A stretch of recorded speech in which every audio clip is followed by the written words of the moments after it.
স্থায়ী বেঞ্চ, স্থায়ী বেঞ্চ হবে। সার্কিট বেঞ্চ তো কোনো সমাধান না, কারণ সার্কিট বেঞ্চ অল্প সময়ের জন্য এক জায়গায় গিয়ে কিছু নির্ধারিত মামলাকে তারা হ্যান্ডেল করে। That will solve the problem really. সেই জন্য আমরা বলেছি এটা স্থায়ী বেঞ্চ হবে। স্থায়ী বেঞ্চের ব্যাপারে আমরা সকলে ঐক্যবদ্ধ হয়েছি। আজকে তো আমাদের ঐক্যমত্য কমিশনের মাননীয় সভাপতি, সহসভাপতি, আমাদের মিটিং এর সভাপতি, তিনি বিস্তারিত কথা বলেছেন। আমরা প্রথমেই রাষ্ট্রপতির ক্ষমার বিষয়ে আলোচনা করেছিলাম। আগে তো এটা একান্তভাবে রাষ্ট্রপতি এককভাবে যা ইচ্ছা তাই করতে পারতেন, এবং আমাদের কাছে খুবই কিছু খারাপ উদাহরণ সৃষ্টি হচ্ছিল। চিহ্নিত শীর্ষ সন্ত্রাসী হিসাবে কোনো গভর্নমেন্ট যাদেরকে চিহ্নিত করেছে, আমাদের রাষ্ট্রপতিদের কেউ কেউ তাদেরকেও ক্ষমা করে দিয়েছেন। এগুলো আপনারা জানেন। আমি ডিটেলস জানতে চাই না, কারণ সাংবাদিকেরা আমাদের চেয়ে বেশি খবর রাখেন। এখানে আমরা একটা রেস্ট্রিকশন আনার চেষ্টা করেছি টু এনশিওর দি জাস্টিসকে নিশ্চিত করার জন্য, এবং ক্ষমার ফাঁকে যেন কোনো দুর্বৃত্ত বা কোনো দাগি খুনি আসামি এখান থেকে ছাড়া পেয়ে না যায়।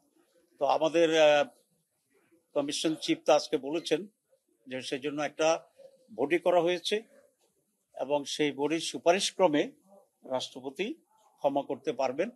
কোন কোন ক্রাইটেরিয়া এই কমিটি সুপারিশ করবে তার একটা বিস্তারিত তালিকাও করা হয়েছে, যে এইসব ক্রাইটেরিয়া মেনটেন করবে। তো রিয়াজ ভাই একটা পয়েন্ট আজকের আলোচনার সিদ্ধান্ত একটু মিস করে গেছে নিঃসন্দেহে।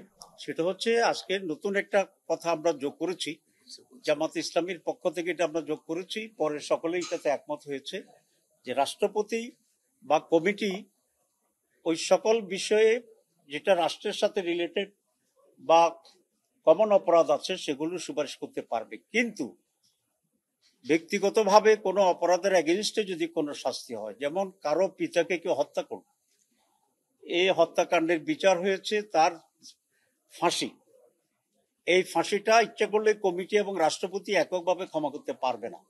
সেখানে আমরা বলেছি যারা ক্ষতিগ্রস্ত পরিবার তাদের এখানে কনসেন্ট লাগবে। সুতরাং কনসেন্ট কেন লাগবে?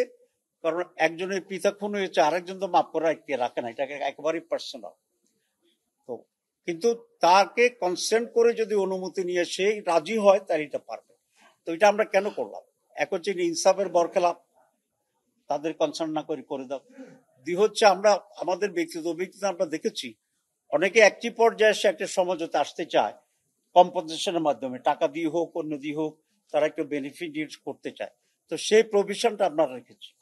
তো এই কারণেই এটা আজকে খুব বড় ধরনের একটা সিদ্ধান্ত to ensure the justice, even প্রেসিডেন্টের ক্ষমা করার ক্ষেত্রেও, যে কনসার্ন ফ্যামিলি বা বৈধ যে উত্তরাধিকার থাকবে ফাঁসির ক্ষেত্রে তাদেরকে কনভিন্স করে, তাদেরকে কনসার্ন করে তাদের সম্মতিক্রমে ক্ষমা করার এই সুপারিশটি কমিটি করতে পারবে।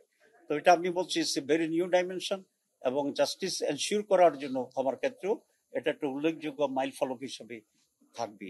2 নম্বর যেটা, সেটা হচ্ছে আমাদের হাইকোর্টের ডিসেন্ট্রালাইজেশন।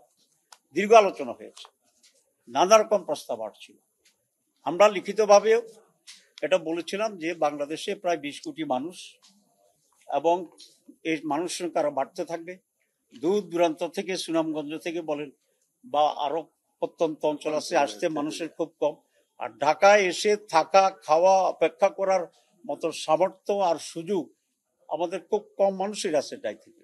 সুতরাং it is the demand of the time and demand of the common people, এবং এটা অত্যন্ত প্রয়োজন যে বিচারটাকে আরো একটু নিয়ারার করা মানুষের কাছে। এখানে সমস্যাগুলো আসছিল, এই ব্যাপারে একটু একমত হয়নি যে দুর্গড়ায় বিচার ব্যবস্থাকে নিয়ে যাওয়া, কিন্তু 2-3টা সমস্যার কথা আসছে। এক হচ্ছে এত বিচারপতি পাওয়া যাবে কিনা, 2 বিচারপতিরা এলাকায় যেতে রাজি হবেন কিনা, 3 বিচারের সুস্থ বিচার। আরেকটি ভাইটাল অংশ হচ্ছে আমাদের লয়ার্স যারা, তো সেখানে আসছে যে পোটেনশিয়াল হাইকোর্ট লেভেলে প্র্যাকটিস করার মতো লয়ার আমরা সেখানে যাব কিনা বা পাবো কিনা ইত্যাদি। কিন্তু আমরা বলেছি এই মুহূর্তে শর্টেজ হতে পারে, কিন্তু আমরা যদি মনে করি যে আমরা বিচারপতি 5 গুণ বাড়াই দেব, তাহলে বিচারপতি রিক্রুট হতে পারে, মেধাবী লোক তো আছে, এবং তাদেরকে ট্রেন আপ করতে পারে, আপগ্রেড করতে পারে।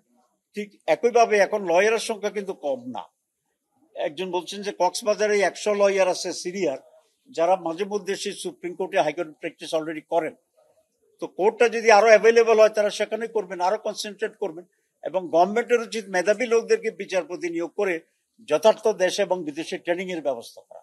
সেই জন্য আমরা বলেছি বাজেট বৃদ্ধি করেন, বেশি বিচারপতি নিয়োগ করেন, তার ট্রেন আপ করেন, ইফিসিয়েন্সি ডেভেলপ করেন, এবং একইভাবে আমাদের লয়ার্স যারা আছে তারাও যদি দেখে যে এলাকায় গিয়ে তারা যথাযথ প্র্যাকটিস করতে পারছে, অ্যাটলিস্ট তাদের মেধাকে তারা কাজে লাগাতে পারছে।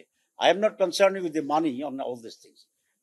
মেধাও কাজে লাগার মতো যদি ব্যবস্থা থাকে, তাহলে ডাক্তাররা যে আগে যেত না, একটা অভিযোগ ছিল না যে ডাক্তাররা যায় না এলাকায়, এখন তো যাচ্ছে ডাক্তাররা। কারণ রাষ্ট্র যদি সেভাবে এনভায়রনমেন্ট তৈরি করে তাহলে যে যেখানে দরকার সেটা যাবে। এটা আমরা আর্গুম দিয়েছি। আলহামদুলিল্লাহ সবাই দীর্ঘ আলোচনার পরে আমরা এখন একমত হয়েছি যে সংবিধানে আমাদের ইউনিক একই ধরনের সুপ্রিম কোর্ট থাকবে এক কেন্দ্রিক ঢাকায়, আর বিভাগীয় শহরগুলোতেও হাইকোর্ট বেঞ্চের সম্প্রসারণ করা হবে। এটা খুব স্পষ্টভাবে ডিসাইড করা হয়েছে। এই দুইটি আজকে বড় অ্যাচিভমেন্ট।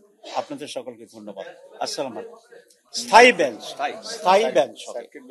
সার্কিট বেঞ্চ তো কোনো সমাধান না, কারণ সার্কিট বেঞ্চ অল্প সময়ের জন্য এক জায়গায় গিয়ে কিছু নির্ধারিত মামলাকে তারা হ্যান্ডেল করে।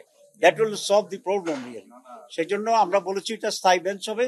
স্থায়ী বেঞ্চের ব্যাপারে আমরা সকলে ঐক্যবদ্ধ হয়েছি।